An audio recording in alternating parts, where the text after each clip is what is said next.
Brilliant. Welcome to the podcast, Matty. Thanks, mate. Yeah, pleasure to be here, Ryan. Looking forward to it. Yeah, we were only chatting offline a second ago about you're based in Scotland at the moment. Yeah, moved up to central Scotland from London 2 years ago, 2 and a little bit years ago. So, yeah, back north of the wall, back where I came from. Yeah, yeah, nice one. How are you finding it? It's good, man. Yeah, like you miss your life you build and stuff, and like that little kind of network. But yeah, very much enjoying having a bit of greenery around and a bit more kind of air and space. So yeah, there's I think it's mainly positives for sure, but you definitely miss your life and your friends you had down there when you're there. But yeah, overall, I don't miss the tube and I don't miss the busyness. Yeah, a bit different from you were previously in London. Yeah, mate. Yeah. I was up in mainly lived in Dalston and Hackney for most of my time in London. I moved around a fair bit, north of the river and south and east and west. But yeah, spent most of my time ended up in Dalston and cracking spot of London. Really enjoyed it. But even going for a milk was an event. It's kind of everything was busy all the time, always.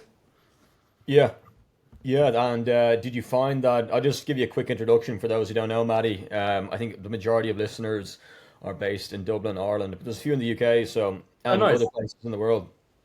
But I'll just say, Matty Dixon gave a TEDx talk at the TEDx London Business School. The talk, titled "Me, Myself, and I," was about his personal experience living with depression and the importance of sharing those experiences for managing the condition. He is a chartered mechanical engineer who worked in the oil and the gas industry for 9 years and is an alumnus of London Business School. Yeah, there you go. Makes you sound quite competent, really, but I'm not sure it's entirely true. But yeah, I'm sure you're being a bit hard on yourself. You sound very confident. But I'd love to know, Matty, if we take it, we'll get to everything, yeah, mate. um, especially the TEDx talk and your time in London Business School. But I'd love to know, you're originally from Scotland, is it? Growing up in.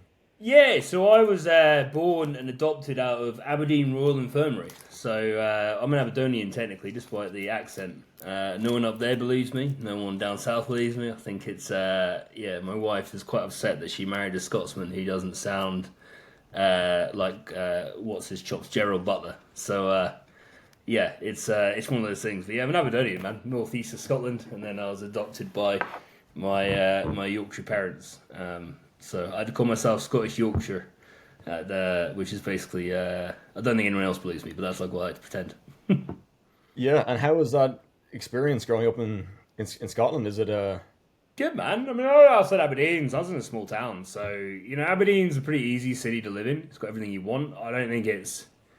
I mean, I've got a soft spot for my city, but I wouldn't say it's the best city I've ever been to, if I'm honest. But what I think Aberdeen provides is A, you've got an airport, you can get anywhere you want pretty quickly, but B, it's got the Shire around it, and the Shire is amazing. It's that kind of thing where if you leave Aberdeen, you're in the middle of beautiful countryside, there's hills, mountains, the Whiskey Trail, the Royal Trail, you've got all these sorts of different things, you've got inland, you've got coastline. It's just one of those sort of beautiful kind of outdoorsy locations. So, yeah, in terms of growing up there, it's pretty good. I mean, like everyone, the actual growing up part's a different experience. But in terms of where I was, yeah, it's pretty good, I think. yeah? And then you get through the whole like surviving school shite. Did you go to?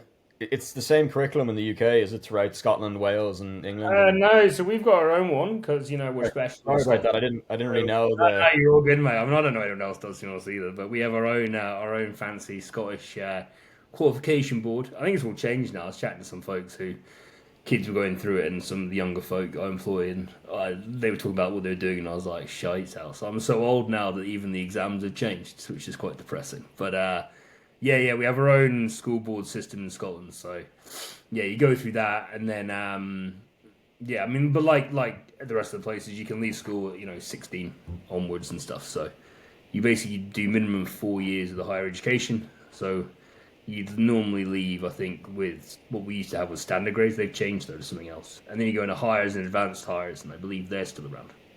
Yeah, yeah. Wow. And did you play sports in school as well, or was it Yeah.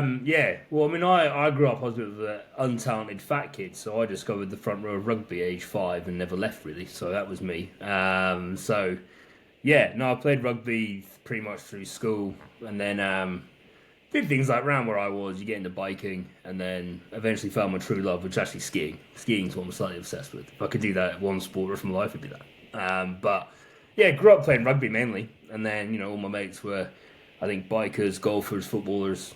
All had that kind of ability to do talented sports that involve skill, and I was more of the front row kind. Yeah, yeah. And did you play in the school or club for rugby? Was it a So I just went to the local school down the road from me. It did end up with a team at one point, but that was basically just the club team playing at school, if that makes sense. It wasn't particularly structured, organised, and from what I understand, the team has come and gone on several occasions. Like it's not an every year kind of thing. But I played at a local club, so they were called Boyne RFC when I joined. They're now called D-Side RFC. They changed names and moved locations to a pretty sexy little pitch, not like the hill I used to play on. But yeah, no, I just played club rugby, man. That was me from when I started until I left school to go to uni. nice, nice? And did you? I think there's some noise in the background. Maybe it's me. I think it might be your end. Yeah, perfect. Sorry for anyone listening or watching. I know this is long form audio, so hopefully it's okay. But I think the mic's back working. You bet. You seem good now. The ghost that was here is gone. I think you're through. Yeah, brilliant. Yeah, yeah, yeah. Perfect. And I'd love to know, Matty, when did you get into skiing as well? Is there many places in Scotland to do that? Yeah, Or there's actually a fair few ski resorts. I mean, when I was growing up, I remember it being that you could ski every year, and then that kind of deteriorated when I was a teenager, and now it's pretty sporadic. But there's like five ish ski resorts in Scotland technically. So yeah, no, I grew up doing a little bit of that. First time I went skiing, I think my parents took me abroad, and I refused to ski because I was like, this is the worst thing in the world. I was a little fat kid munching my own biscuits every day and crashed instead. And then last day, one of our friends took me up and stuck me between the legs and skied me down a hill against my will, and that was it. I was hooked. I was like, this is yeah, great. yeah, So, yeah, and then I was lucky enough. My dad had a pretty serious car accident when I was 10, but I was lucky enough to be able to get some ski holidays with friends of the family. So I was quite lucky to get away with mates and friends of the family when I was a teenager. And yeah, that was it. I mean, for that part, it was just skiing once a year and then the odd weekend in Scotland when you could kind of thing. But pretty lucky I had people take me up to the hills in Scotland when there was snow, and I had folks who would offer me an extra seat if I could get myself across for a ski trip once a year. yeah, yeah. Yeah, it must be. Yeah, because I've never is the and if you don't mind me asking, in Scotland is the ski there similar to that in France, like the snow powder, or is it? Yeah, I mean, I think it's just if you took end of season France where it's a bit shitter and then make the hills a little bit smaller. But I mean, like there were some decent runs in Scotland. There's two or three runs that are actually pretty good. But it's just the problem now is getting snow, and then the other killer is the fact that they're just short. Like they're not. We don't have epic mountain ranges with ski resorts on where you can ski for 5 minutes straight. It's you're up and down in 30 seconds is kind of the thing here. So it's that kind of yeah. I mean, what's here is great, and I hope it long continues because it's where I learned, and I hope many others will. But it doesn't really compare, to be honest. You get abroad, and it's a bit of a game changer seeing these huge sort of mountainscapes where you can ski kind of all over and off the back of and things. Yeah, yeah, yeah. It's and there's many. And is there any training centers there for the Olympics or the UK, the winners? No, so there was a lad in my school who actually went to the Olympics as a snowboarder, and I believe most of the British training camps were actually abroad at the time. I mean, I can't speak to now; I've got no idea, but I certainly wasn't involved. I have not and will never be good enough. But I think a lot of the training for British people, I think they did a lot of gym work and stuff in the UK in their summers, and then in winters, I think actually went abroad. And I think for at one point, anyways, I believe Canada was quite a big holdout, at least for the snowboard side. I don't know about the skiing side. I think there's some support, but I don't think it's as as good as it could be. I know there's a very good skier at the moment. I'm gonna get yelled at. My mates get this wrong, but I think it's Dave Riding. I think he's a British guy. But last I'd heard from my mates who are really into skiing, I think he was actually training with the Norwegian team because they were just really nice and like, you can come train with us. And he's phenomenal. So I think I think because of the weather patterns and the facilities in Britain, it's maybe not number one on our list of sports that we support. I'm not saying it's not supported. I know there's a federation. I'm sure they do all they can. But, it takes a wider public, right? It's like football's huge because everyone wants to play football. So it has many more centres and routes to market, as it were. I think there's a lot of people trying, but, ultimately it's never going to quite compete because you haven't got those facilities. Whereas, Nordic countries, I think my mates I knew from the Nordics, they all grew up skiing. You're Norwegian, you're from Sweden, you're from Finland, you just ski. You all ski. It doesn't matter if you like it or not, you all learn to ski. And like it, Yeah, yeah. here it's not right. We all learn to play football, whereas people out there don't. It's not everyone there plays football. So yeah, I think it's that kind of setup really. But yeah, I don't know to be honest. I know there's a few centres of excellence around Scotland for different things. Stirling University actually near me, they're a big hub for Scottish sport in terms of training. Certainly for swimming and tennis, I believe. I'm not too sure anymore what other sports are. I'm never been quite good enough, and as of yet, I'm not lucky enough to have kids who might be. So I'm not sure my dog's quite qualified for the Olympics. They might. If it was like 40 metres of chasing a rabbit, I think they'd be all right. Yeah, yeah.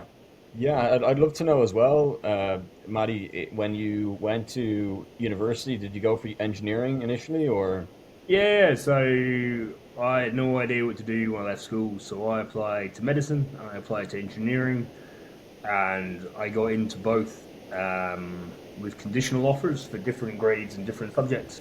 And so I did all the subjects, and the grades came up engineering, so I went off to be an engineer. So that was me. Yeah, I had one choice for engineering, one choice for medicine.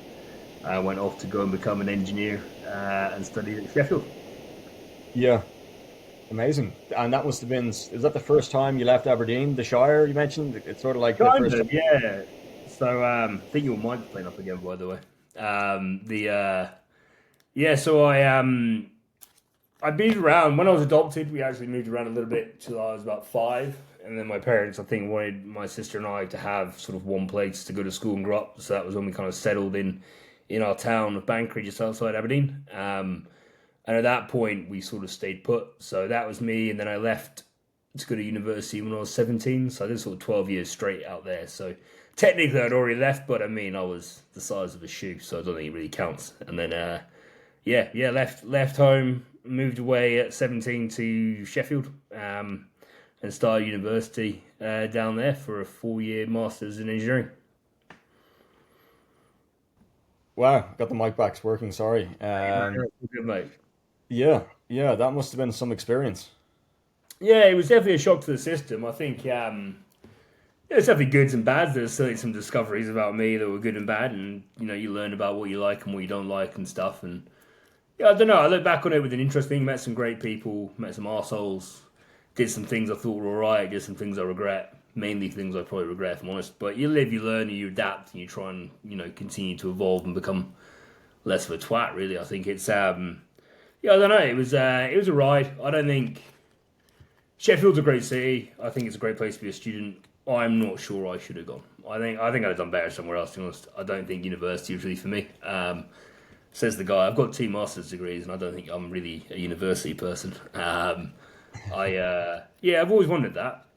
Sort of was an interesting one if you look back on it, but it's power of hindsight, right? You don't really know, and you put kids in a situation where they've got to pick a degree, and I think I was, you leave in your standard grades at I don't know how old was I? Left school at 17, so I'd have been 17 when I left school, so I'd have been 15 when I started, 16 when I started my last year of school, 15 when I started my second last year of school. So 14 when I started my third last year. And those are the 3 years. You're like, right, what do you want to do? And I'm like, I don't know. be brave enough to ask out the pretty girl across the class would be a great first step. Let alone decide what I want to do with my life for the next 30 years. I mean, how the fuck you gonna know that? It's so yeah, I don't know. It was it's an interesting one. I could talk for hours about the. Yeah, I don't know about uni. I think it's a great opportunity for people to grow, learn, and mix. But I also think it's overdone now, and I don't think it's right for everybody.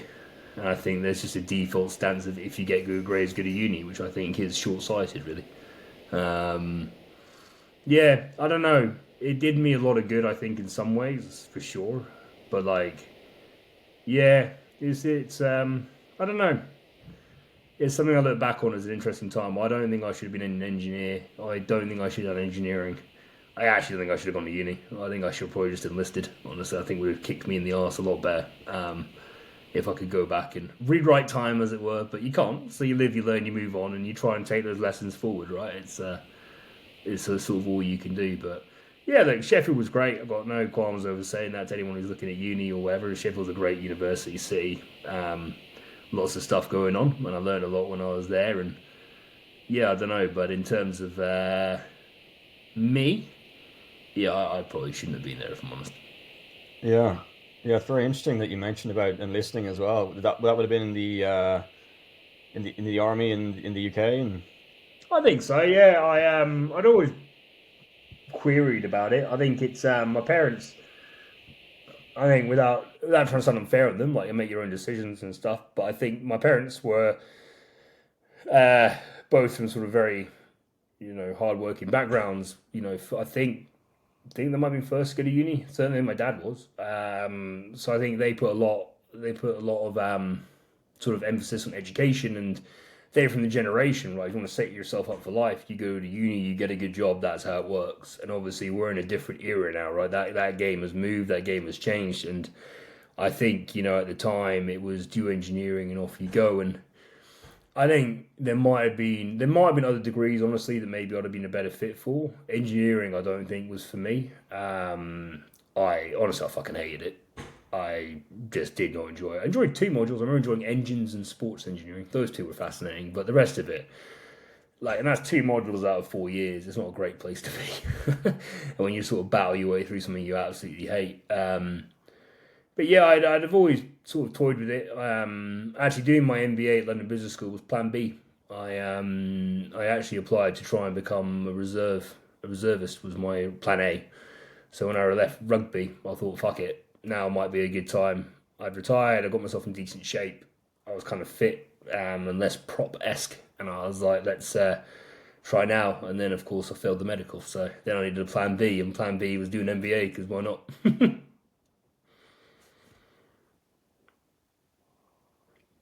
Think you're on mute there, buddy. my bad. I'm just trying to fix the mic on and off. So thank you for This saying goes one to minute. you, mate. It's not meant to be today. But would love to know, Maddie, when you were going through all of that, and when you were an engineer, you were working in the UK as an engineer. I remember because we met Yeah, in London, Perpetua.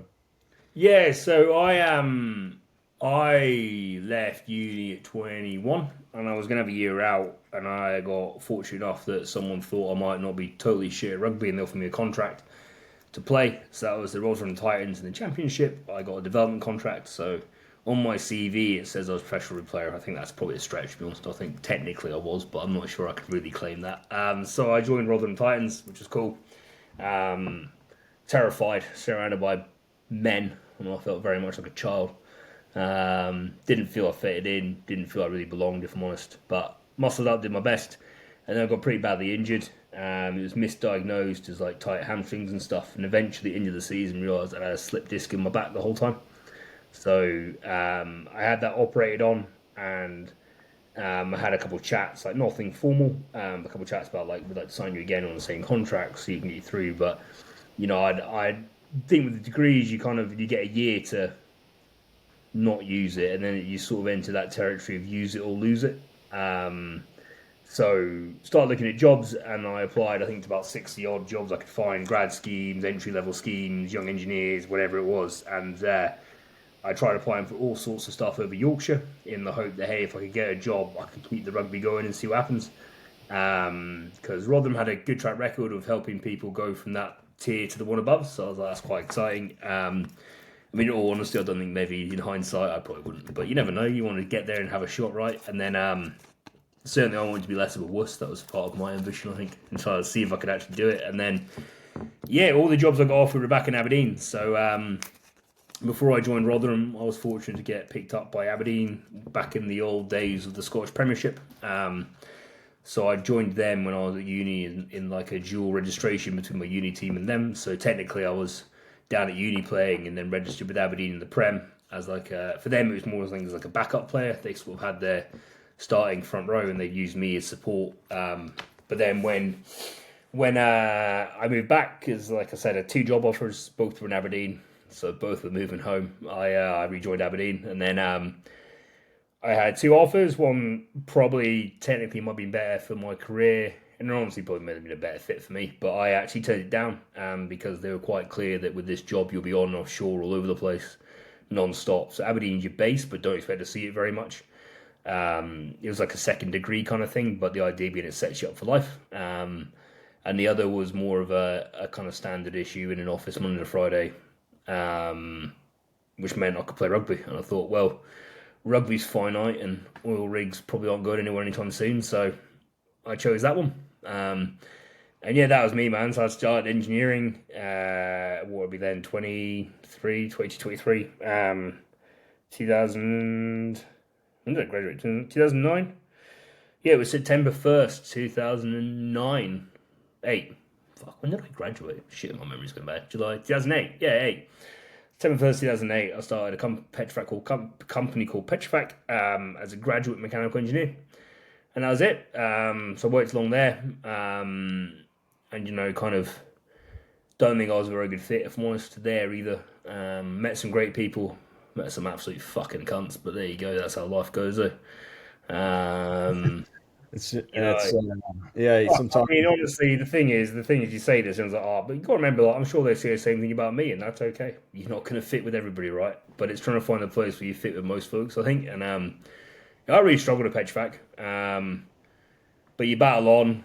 And as I said, I did meet some wonderful people there, and then I met some people I probably didn't gel very well with, if I'm honest, and that's okay. But I think the shock to the system for me was I had rugby outside of it. So, I think, some people in the office got it, but a lot of people didn't. Like, I kind of had two jobs. Monday through Saturday, I was working. If I wasn't at work at engineering, I was training. And then Saturday's game day. So during the season, I only had Sundays off, unless we had a bye week or a miss week. And then off-season came, and anyone's ever played, the off-season starts, and then 6 weeks later, you're like, holy shit, it's almost over. And you're back in the pre-season. So it was that thing, long seasons, lots of rugby, and but it keeps you busy, it keeps you occupied, and I think it kind of distracts you from what else is going on. But when I retired from rugby eventually through injury, I just sort of, I think it was a few months later, it just hit me. Like, I just did not like being where I was. Didn't like really where I was in life, what I was doing in my life. Didn't like where it was going. Didn't like the outlook of anything. Certainly not the position I was in. There's a couple of sort of precarious career positions I was in at the time, and didn't like how the cards seemed to be falling. So I was very fortunate that one of the wonderful people I did meet helped me out. So I actually took a sabbatical. I sold my car, which was my pride and joy, and I bought a Volvo estate, and I went off skiing. So I actually moved to the Swiss Alps and skied for a bit, which was cool, man. Like, again, probably wasn't the best, and we'll get to the whole mental side later, but I probably wasn't the best frame of mind for it. So did I love it? Yeah, it's amazing, but shit else. So I could have been in a better state of mind to do it, I think, and got more out of it again. But yeah, did that, so that was cool, and then came back, started work again, and I think the time away just sort of confirmed what I already knew, that I had to do something else. And that was where I was like, well, the job's, like, it's a good job. It's, all that kind of stuff you're supposed to have, as a young, well, not young anymore, late 20s person, I've got a good job. I've got, well, at that point, I had the flat. I think I had a flat, so I had a mortgage, I had a good job, this is what you're meant to be doing, all this sort of stuff, life will happen. And then, yeah, I think I'd cracked when I was away. I was like, I can't do this is not for me. So I started looking at plan B, but my first plan was, well, actually, the job was all right when I had rugby, when I had something else that was taking my mind off that I was sort of more passionate about. So that's where I looked into the reservist side. So I applied for the SAS 23rd Regiment, they're called, to try out. I've never got there, so this is not me laying some claim. I am not affiliated any way, shape, or form. But I applied, and I got rejected because of the spinal issue I had at the time, that I'd been operated on like 5 years earlier. But at this point, I think it was, where were we at this point? I was pretty fit. Like, I'd kind of got myself in decent shape. I lost a lot of weight from rugby. I was doing all right. This would be post London Marathon. So yeah, I shattered my collarbone when I was skiing, like actually exploded it. Not like a break. I mean, I blew up the middle of it. And they rebuilt it in Austria, but that plate fell out. So I had to get another plate fit. It's quite cool. At one point, I could shrug my shoulder like in 2 positions. It's quite good fun. So yeah, I got that rebuilt, and then when I was on morphine, signed up for London Marathon, which seemed like a great idea at the time. So I did that. Anyhow, after that, I then sort of realised that running was not going to become my hobby. So sort of went back more towards lifting, but basically ended up kind of being in like pretty good shape. Like I could sort of run pretty well over a decent distance at a reasonable pace, whilst being not that small and being able to pick up things that weren't that light. Like nothing's put me in the record books, but in all overall I was in decent shape. So I thought, you know what, if I'm going to have a shot at this, I'll do it now. So their cut-offs 30 for applications, so I put it in, but I got rejected on the grounds of my lower back issues and the neck issues that I'd retired from. So I was like, shit house, plan B needs a plan C. So I was sitting at my desk at work and I get a phone call. I'm like, hello, is this, it's Matty Dixon. I'm like, yeah, it's me, who's this? It's like, this is the 23rd barracks. So some bloke rang me from the barracks, being like, we've got your application, we've seen you've been rejected based on this, just want to chat to you. So he talked through like physically how I was, what I was doing for a job, commitment, blah, blah, blah. And at the end, he's right, look, mate, I think you might be a decent fit on paper. Like, this is not talking myself up. I suspect very highly I'd have failed the tryouts. So this is not, I'm sure I'd never have made it. Just wanted to try, And, yeah, so turns out you can contest the medical, which is quite cool. So I went to the GP, got a letter to contest it, went back being like, look, in my medical profession, if this chap can go to the gym and run this far and has no real issues, trying him out shouldn't be a problem. Then I got rejected because technically I'm asthmatic, and there's not a lot I can do about that. That is on paper. I don't use an inhaler, but technically I am. And yeah, so that was into that one. So at that point I was like, all right. And then you get past you're over the hill in terms of like that side of life. So you're like, that's done. And so that was where the MBA came up. Like I just didn't have any idea what else to do. I looked at other things before. Like before this is like even early on, like maybe trying to do another degree, go to America and maybe I could get a rugby scholarship and do another kind of degree there. But I just looked into that, but they've got rules about if you've ever represented a first team at rugby over here or something, like all sorts of stuff just fell through. So that fell through. And yeah, I don't know, you end up kind of feeling a bit lost, but the MBA felt like a good fit because it's that kind of, what do they call it? They call it the pivot degree, right? You go in, it's not the law degree, it's not the medical degree, it's not I'm going to be an artist. If I had some passion or some fire for something, that'd be awesome. Fucking straight down that road, let's do this, is awesome. But I just felt lost and didn't have a clue what I wanted to do, but I knew it wasn't what I was doing. And that's where the MBA came in, so I went down the road of, well, if I'm going to do it, I have to try and get into the best school I can. Doing wrong, nobody, a lot of people have done them, but through other unis, and I'm not knocking the education. I think now, like the education piece, all right, access to research might be different, all that kind of stuff, but MBA education, you can get in the book now, right? All this stuff's kind of accessible. You can do it at home yourself, learn about business, learn about consulting strategies and techniques and frameworks. All that's available if you're interested. But what I realized was I needed to get a network. I needed someone to help endorse to me because I had none. Like, my parents are brilliant, love them to bits. I was very lucky to be adopted by them, but maybe our family didn't come with that kind of like, I'll just introduce you to such and such, don't worry about it. We didn't have any of that kind of stuff. So I was like, right, I need to go build a network and try and connect and then have that network be something with a brand that can hopefully open doors. So that was my approach. Let's try and get the best school I can. And then basically got rejected from all the schools I applied to, but by some Hail Mary got into LBS, which was, awesome, honestly. Like, that degree I do not regret. Don't get me wrong, I regret some of the behaviours in the degree, I regret some things I did and all that kind of stuff, but do not regret going at all. Like, that was overall, that was a real positive step in my life, I think, despite some of the things I got up to, in terms of, I don't know. I'm not someone who lives regret-free. That'd be nice. If you're like, oh, no regrets. And I'm like, people who do that, I don't know how you do it, man. Like, I have regrets from when I was like fucking 10, But yeah, that was kind of that. Sorry, I probably answered your question in a roundabout fashion here. But yeah, that's sort of a little bit about that. Yeah, no, that's great, Matty. I appreciate you going into so much depth about your since leaving university or university to the MBA. And if you don't mind me asking, so you went from Aberdeen to Sheffield. and then Sheffield to London, if I'm correct saying that, No, or? no, I did school outside Aberdeen, and then did university one in Sheffield, and then my year out was also in Sheffield playing rugby, and then I went back to Aberdeen, and then in 2017 I moved to London um, to do my MBA. That's where I met you at the gym. Yeah, yeah, yeah. That was great. Really, the memories there.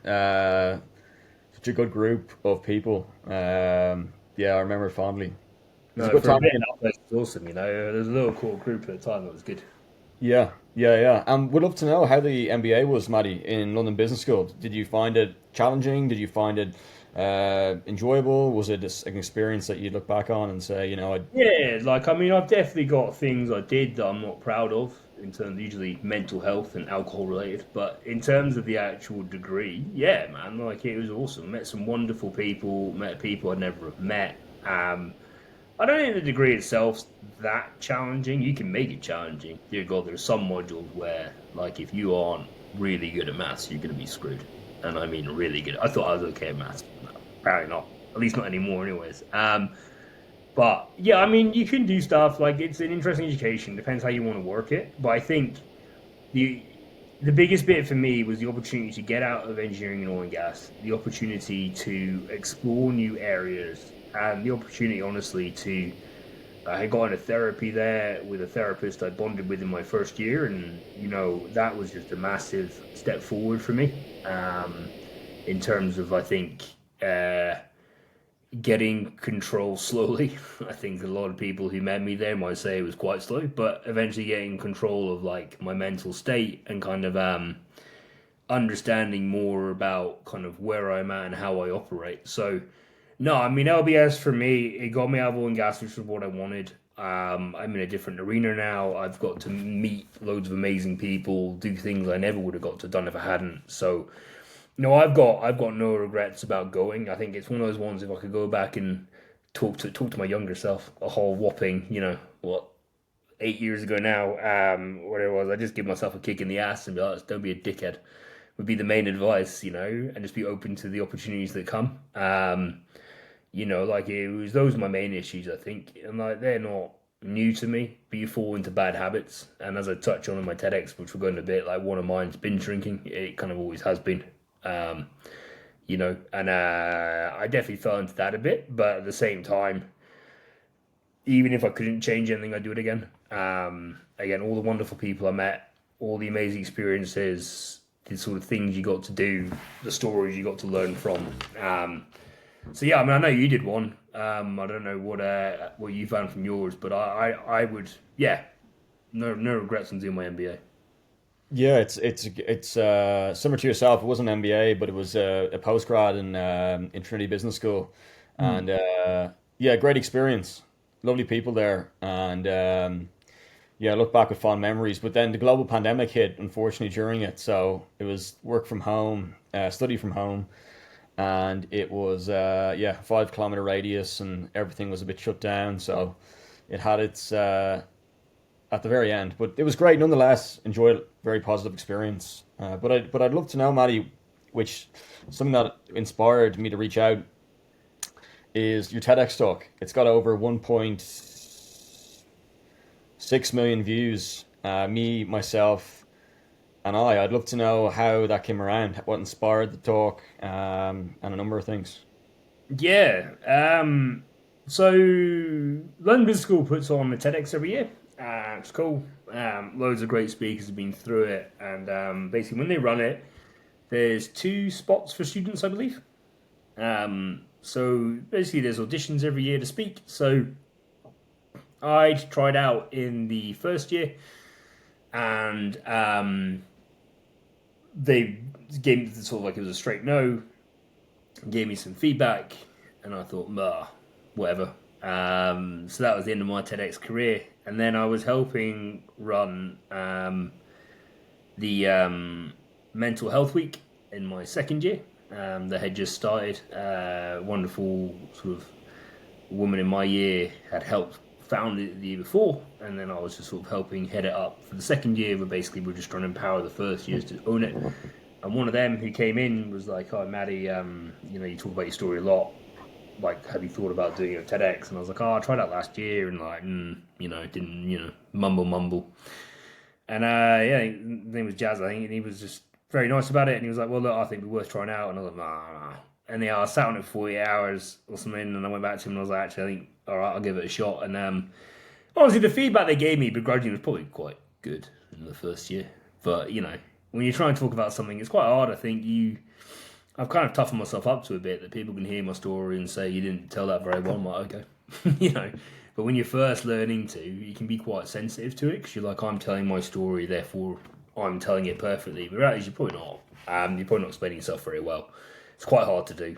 And even now, I'd say I'm not necessarily perfect at it. But yeah, it's sort of a long way of saying I went from trying out and then being a little bit precious about the feedback to someone giving me a poke in the arse to say, I think you should go again. And I did, and it went all right, which was quite nice. So I took a different tack in writing about it, tried to focus more on kind of my journey. And yeah, it seemed to go down all right, which was quite nice. And then got through kind of the audition process, which was, yeah, pretty nice, mainly because there were some wonderful people who put their hands up to do talks. I wasn't the only one talking about kind of this area of life either, so pretty humble that I got picked past them. They were all fantastic. And then, yeah, got to stand on stage and tell the depressing story of a slightly fat, lonely Aberdonian kid, which was, uplifting feeling for everyone in the audience. But yeah. Yeah, it's a great title as well. It's probably one of my favorite titles I've ever seen of a TEDx talk. Me, myself, and I. It's simple, but it kind of illustrates or depicts your experience with depression. I'd love to know a little bit more about that if you want to, because it is the Green Ribbon month or Suicide Prevention Month. I'd love to know if you don't mind chatting about it. I know it's a sensitive topic, so I don't want to go. I might not be the best and most eloquent human in the world, but I'm happy to talk about anything. Ask away. I'll deep dive on any part of it you want to know about. Let's go. Yeah, I would love to know a few things. Just mainly how is there any things or one thing or one to three things that come to mind that you do to was there or back then when you were going through it or in the deepest darkest point was what were you doing to manage it? Was there one to three things that you were using like tools that you were doing that or I'd love to For know. sure. I think, one thing I'm pretty open about is that sometimes I use drinking as a tool. But it can be. I'm not someone who puts drinking in a straight negative box. I have a brewery, so that'd be a pretty weird thing to do. But I think I put it in the kind of like there's happy drinking and then there's sad drinking.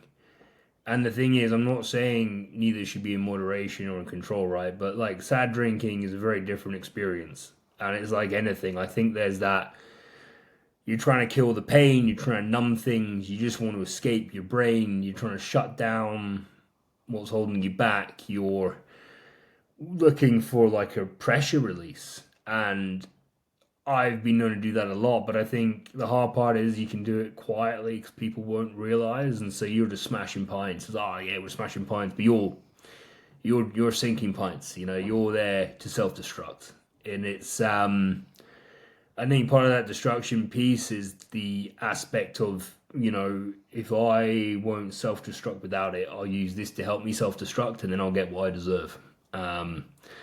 And often that means that I've done some things I'm not very proud of, whilst pretty much blackout, honestly. But yeah, that's the sort of negative. And that's been the biggest thing I've probably had to battle with in terms of behaviors to turn it into something where I'm able to like, nah, I'm good. I'm not actually going to do. That's not how I'm going to react to this. You slip up every now and again. Don't be wrong. Like I'm not perfect. But yeah, that was probably one mechanism I certainly used up to and probably during the NBA a bit in terms of just destructive drinking. That's not a coping mechanism in terms of a positive one I recommend.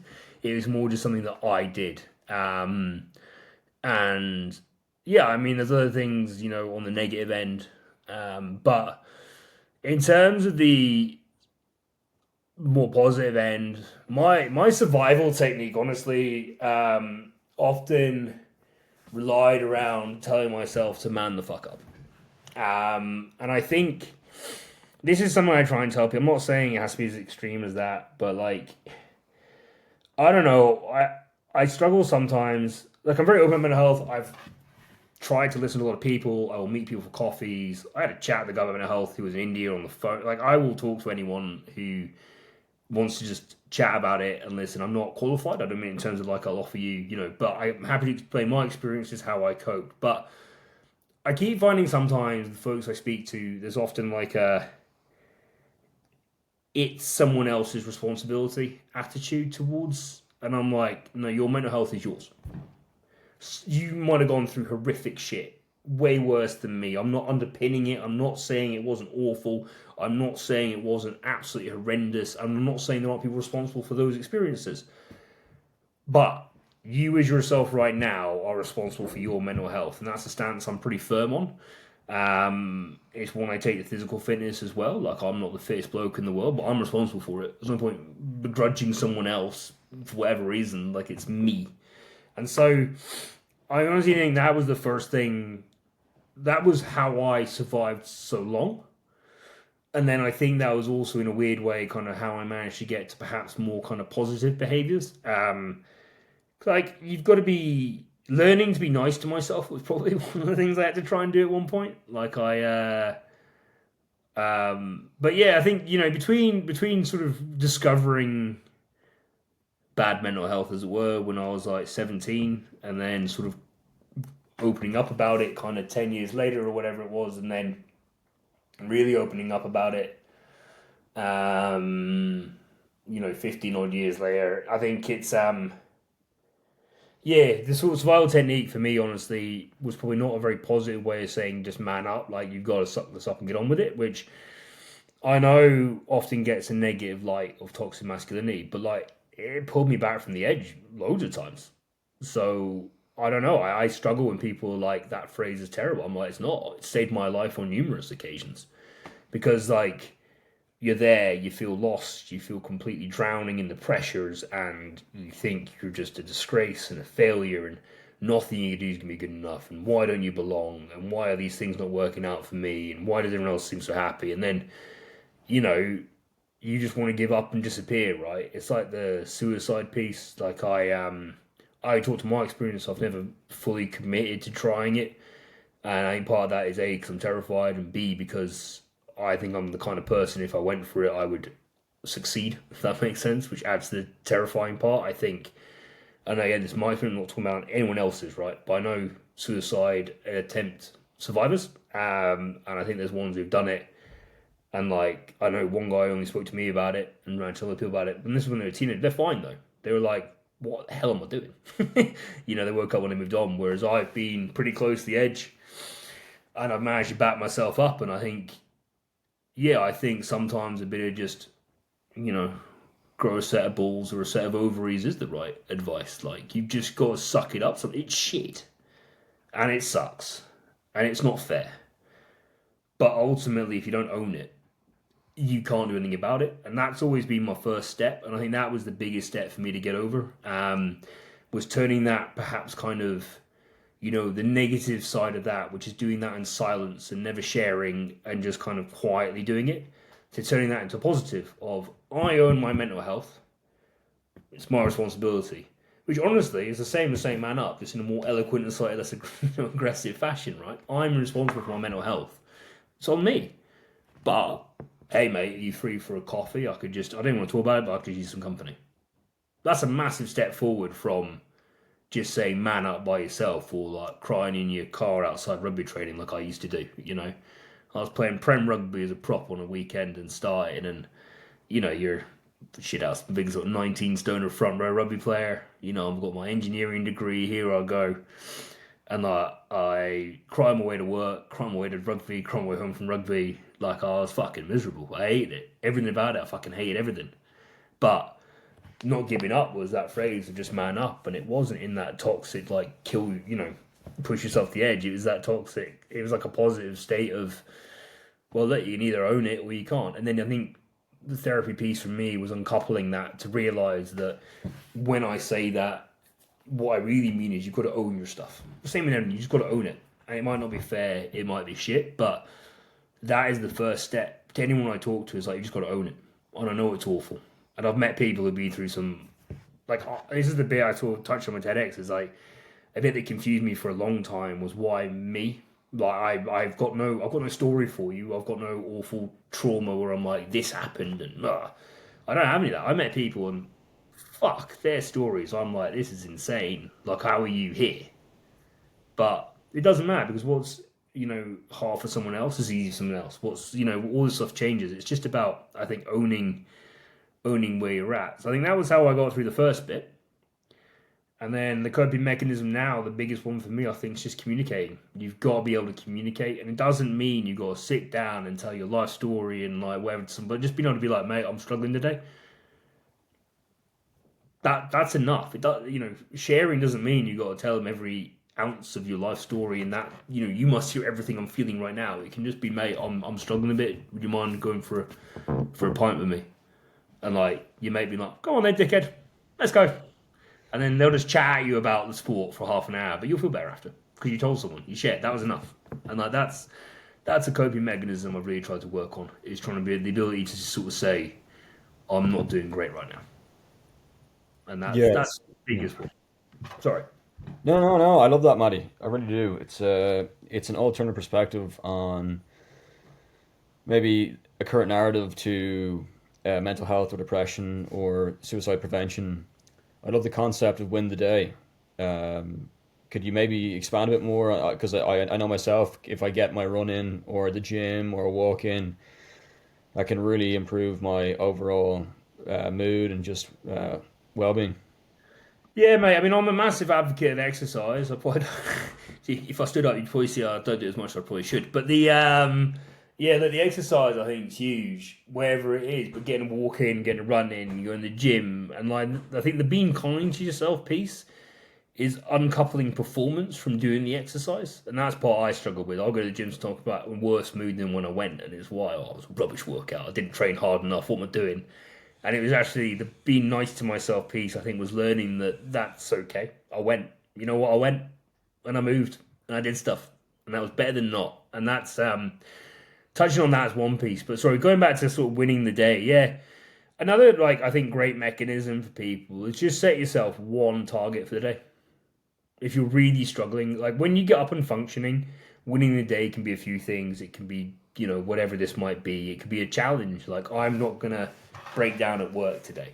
And I don't mean that in a negative way. We should, close you, but like, just you're going to maintain, because I've struggled with that. Trying to not cry at work has been a challenge for me when I was an engineer. Like, don't get me wrong. Like, there are these things you go through, and it's I think winning the day is like anything you build up to. Start small, and it can be get up and make your bed and have a shower. That's it. You've already won. And I often talk to people about that as well, as when you're really struggling, and everyone's mental health's different, like everyone's physical health's different, but if you're in the kind of camp, as it were, of me, then, I don't really like what I see in the mirror every morning. So I sort of say to people, if you're in that sort of school of thought, like I am, so it's not, like I don't really have anxiety, like that's not my thing, like I'm like, it's fine.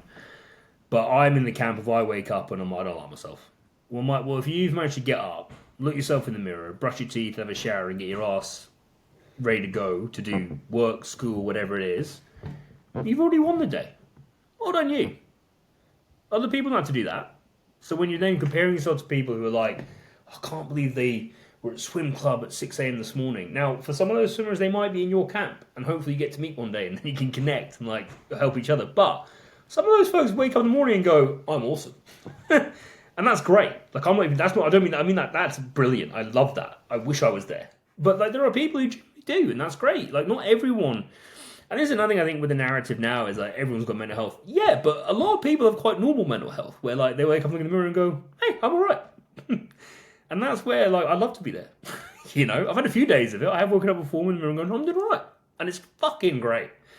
But then you sort of, and that's the aim, right? But I think it's I think the being kind to yourself is set yourself something achievable, and the first achievable task should be something properly menial, where you're like, "Well, that's not even a thing." Yeah.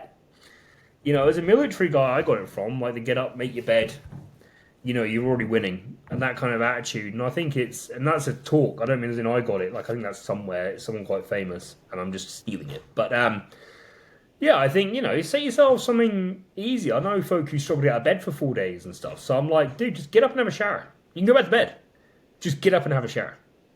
That's it. That's your challenge for the day. Get up, have a shower, go back to bed. And like, look, I can't. I'm like, well, next time you go to the toilet, because I'm quite sure you're not peeing and pooping yourself in bed, because that'd be depressing for 4 days. Just have a shower. And then you get a message back and be like, I had a shower. And I'm like, mate, you've crushed today. I'll chat to you tomorrow. Well done. And the next day I'm like, cool, what's on today? And I've talked people through that. I don't mean as in like I've coached them like it's on me, but what I mean is like I've met people on those journeys. So I think win the day, if you're really struggling, just set yourself something that you know you can crush. Good, go crush it. And then the next day, add another thing you can crush on. Because if you can do 5 things you know you're going to crush in a day, well, that's your morning done. You've crushed this morning. Not just the day, you've crushed a whole morning of stuff productively.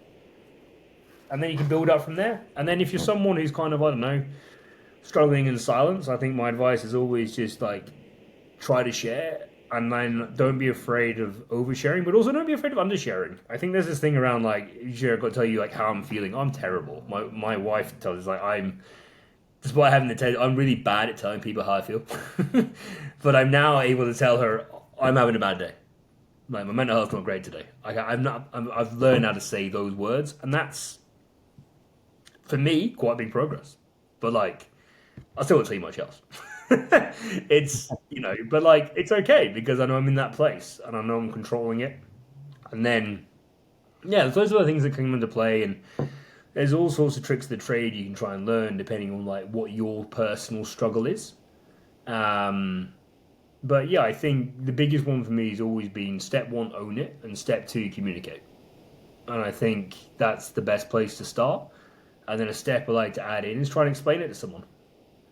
Like calm and rashly try and explain it to someone, because either you're probably going to find the solution yourself, or after 5 minutes listening to yourself, you're going to sit there and go, yeah, this is dumb. I'm fine. Like, I don't know why I was upset about this. And it's like, I've done that before, where I've sort of talked it out, and then 5 minutes in, I'm like, holy crap. I'm not even bothered by this. Why am I beating myself up over it? And I think those are the 3 sort of big steps, and then it's just one of those little things you can do that try and help you maintain it in the interim, Yeah. Yeah, I really love that, Matty. I really appreciate you mentioning that, and just taking things really just one thing at a time, like making the bed and having a shower, or just being able to tell someone that, you know what, I'm not doing well today, or I'm not, or the opposite, or I'm doing great today. Like I feel great. Like it's that communication and that ability to have someone in your life that you can communicate with is something that in person or even on the phone is something that yeah, it's just really, I just felt like felt like it really struck a chord with me.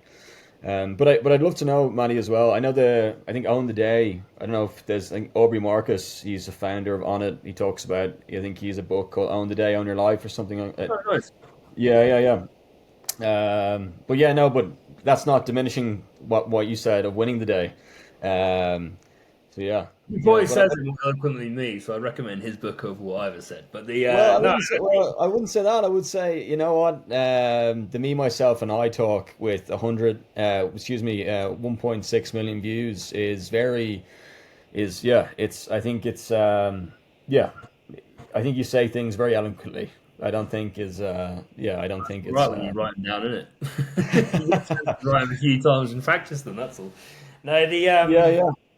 I don't know. I think it's just work out when to be nice to yourself, and I think work out when not to be is honestly, I think, how I sort of challenge it in my head. There's you take the physical health piece.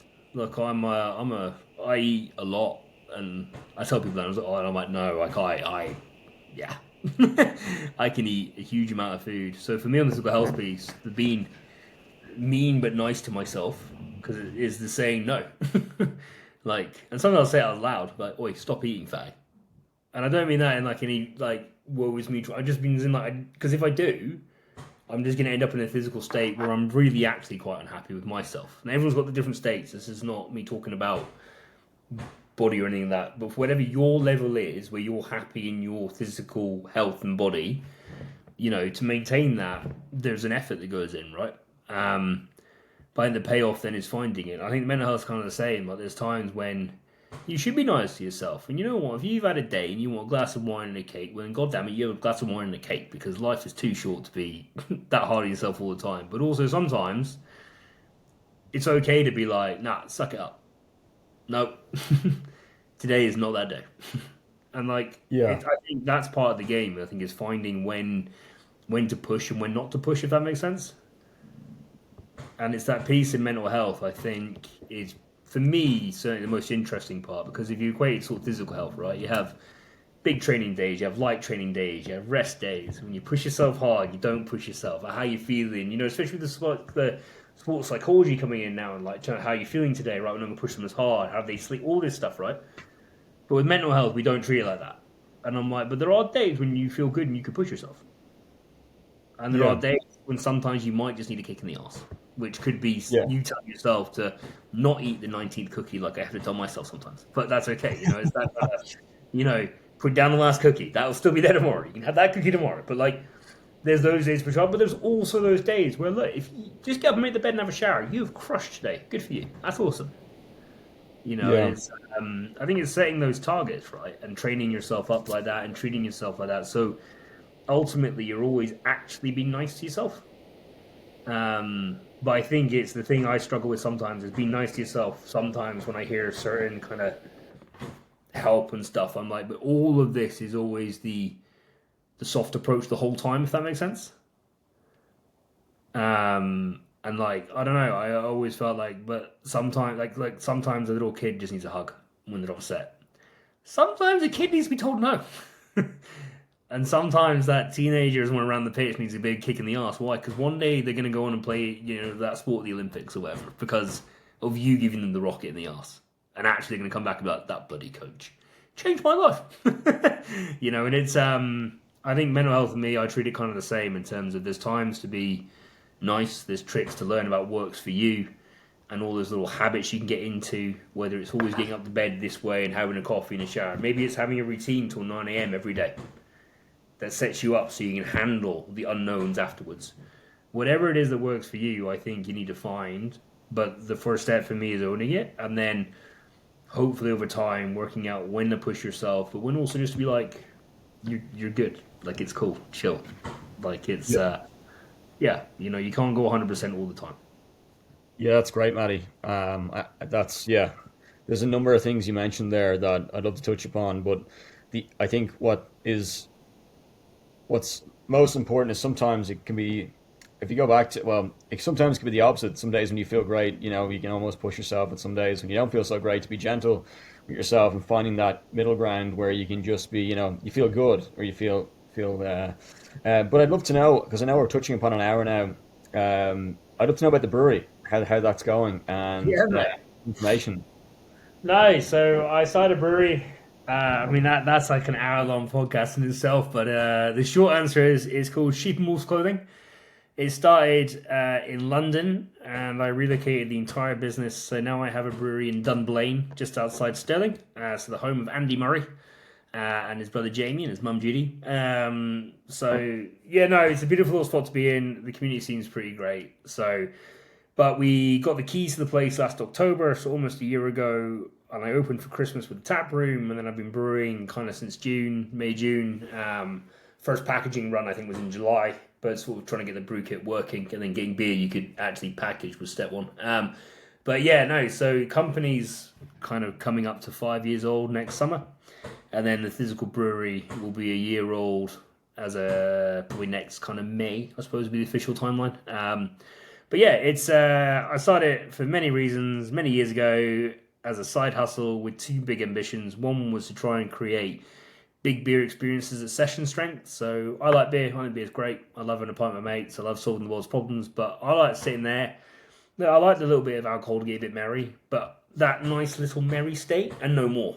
How can I sit at this little merry level, not have regrets, not wake up being that guy, not do something that's dumb, And, you know, I think there's a big gap in the market for kind of your 3.5% beer that isn't rubbish. So that's what my mission is with the beer. And the other reason I started the company was, you know, I got kind of tired on the MBA of diversity schemes where a lot of them had kind of found their diversity advocates through sheer dumb luck. Like they'd hired someone who was amazing. When I say this, I know a couple of them. Like, you know, you hire. The story I give is you hire Dave. Dave's fucking brilliant. Fuck yeah, Dave. And then Dave, they find out one day is gay, and so they're like, "Oh, Dave, do you want to head up our LGBTIQA plus club and like lead it for the company and be, you know, the ambassador?" But Dave's not daft. He's like, "Well, I guess me in front of the CEO." So yes, I do. So he comes to the NBA and talks to idiots like me, but I'm like, Dave just wants to be in the pub with his mates watching football. And he was hired because he's awesome, you know. And it's this kind of thing where I believe there's a huge amount of work to do to create the equality and opportunity for everybody. I'm not for 1 second suggesting that business is at a level yet where there is equal opportunities for women and men and different, you know, sexualities and all this sort of stuff. I'm not saying that we're there yet, but I think we're a lot further down the road than some people like to accept, maybe is one way of putting it, in terms of like how it's portrayed sometimes. And again, look, I'm talking from statistics and also a bit of ignorance. Like I'm from a pretty nice town with a pretty nice state school. I'm not from one of these like upbringings where I can be like, oh, I get it now. Like I'm probably being very ignorant on that. But the one theme I saw, which is sort of drawing back to where it came from, was whenever these schemes spoke to you, I'd always be like, cool, so what do you do to hire folks with physical and or neurological diversity? And oh, we can't disclose that because of HR. And I'm like, so you don't have any schemes for this. You're not really creating the opportunity for these people to come into your business. So the ambition of my company, it's not there yet, but certainly the ambition, which I've expanded slightly, but it's to try and create half-hour jobs for people who are traditionally disadvantaged in the workplace at getting jobs. And that's the other part of the company. So it's adding that session beer with kind of a business movement that is trying to find people who don't really get a shot in life, basically. Whilst also promoting kind of who we are. You know, in terms of the business now, through sheer dumb luck, like I said, sheer dumb luck is how you get these things done. But as a straight white guy, I've got Leo, who is a boy, who I think is straight. But then the other 3 employees are, one I'm guessing is, I guess you technically would call non-binary, and then 2 women. So we're 60% female slash non-binary, and I've got no idea what the sexualities are. Well, for one's married, that's easy. But like it's, I don't care, honestly. I don't really ask. So I don't have that chart available. But, you know, it's kind of like, I think there are people out there, and that's kind of what I tie back to, but I want to try and create opportunities for people to get work who struggle to get work. And that was the big ambition behind the company. And then the opportunity is hopefully in trying to create great beers, but at like 3.5%, so you can have a couple of them without getting scared, basically. Whereas if you have an 8%, suddenly the world gets a bit squirrely. Yeah, yeah, it's that's fascinating, Matt. Matt, excuse me. That's the whole distillery. I must travel up to Scotland and go one day. Get yourself across here, man. We're Yeah, a short plane and a hot ride away. As many yeah, hills yeah. I here must go to as you town. Yeah, yeah. Is it? Would you fly into Glasgow, which man. area? You fly into Glasgow? Yeah, yeah, from where you Yeah. are, Dublin, Glasgow. In fact, we did it because that's where we got my 2 rescue dogs are from Ireland, just outside, like an hour outside is Husky Rescue Island. Give them a shout out; they're awesome. So we've got my first dog Max came from there, and my next 2 dogs Winter and Oakley are from there as well. So we actually you can do that route, man. Glasgow straight in, no worries. And on this end, hire a car or jump on the train and get a train straight in. It's all easy. Yeah. Brilliant. And I'd love to know, Maddie, maybe the last quick piece before you finish. Is there any words of wisdom you'd go back and give to your younger self, maybe playing rugby or at work that was really going through it, or maybe even a few years ago during the globe, or 6 years ago during the global pandemic? Is there any words of wisdom? Yeah, I think like in the pandemic, I think I actually weirdly kind of did okay. I was in like a little group. Don't get me wrong, there was some hard bits. I'm not saying it was all easy, but I never had any kind of like brutal parts, if that makes sense. Um, Certainly not compared to a lot of people. I think the advice to a younger me, much younger, would honestly hark back to the kind of like the man up piece. I think there's things I wish I'd done when I was younger that I was too terrified to. Like, ask that girl out, don't be scared. And then in terms of mental health, that carries on. Speak sooner. Man up and speak sooner, you little shit. It's not going to go away. Like, I'm just someone who's going to have it, and that's okay. But if I could have learned to speak sooner, I think I could have ended up in a better position earlier on in my life, if that makes sense.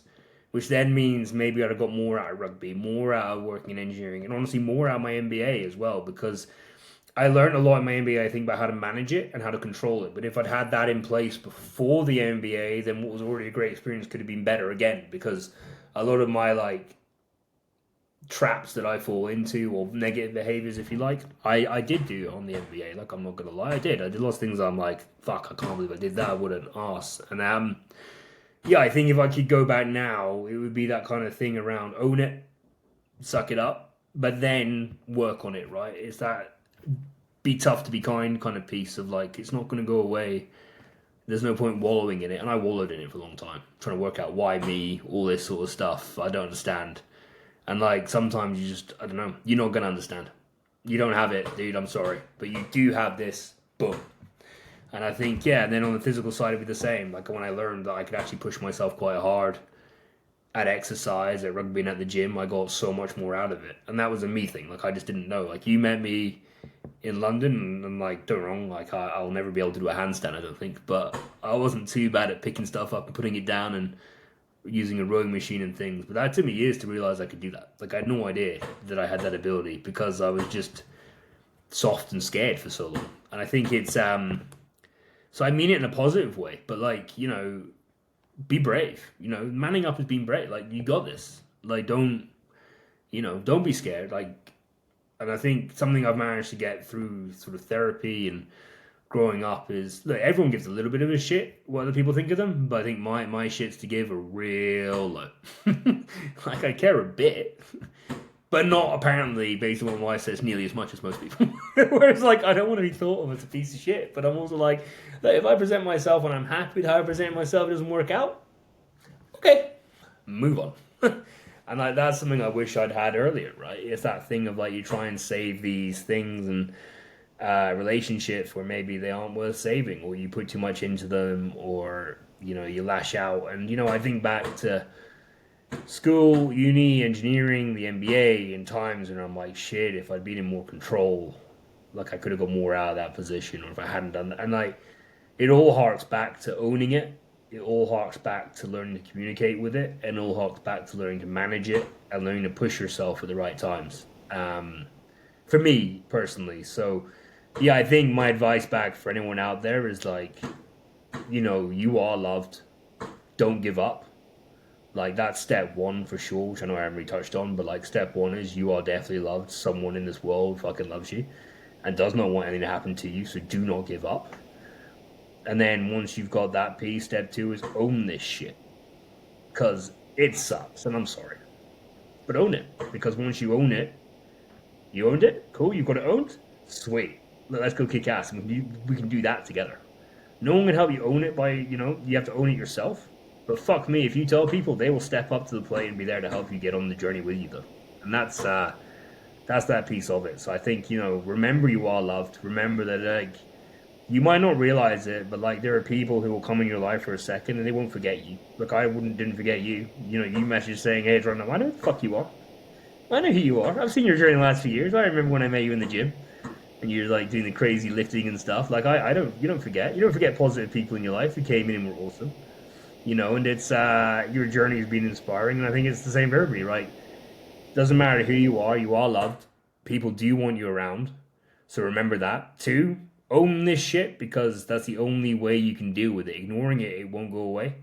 And then step three, learn to communicate it. And communicating does not mean you've got to tell your whole life story, or even honestly tell people how you feel. If you really struggle, I really struggle with that, just learn to have the ability to say, hey, I'm not doing well today.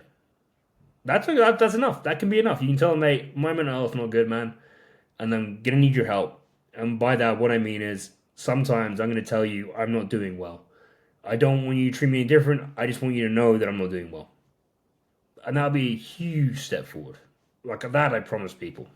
And then from there, you'll learn your own way. From there, there's the look, go get professional help. I'm not professional. Go find someone who can help you professionally. But I think those items for me they'll never go away. One, remember you are loved. Remember you do matter and you are important. Two, own it.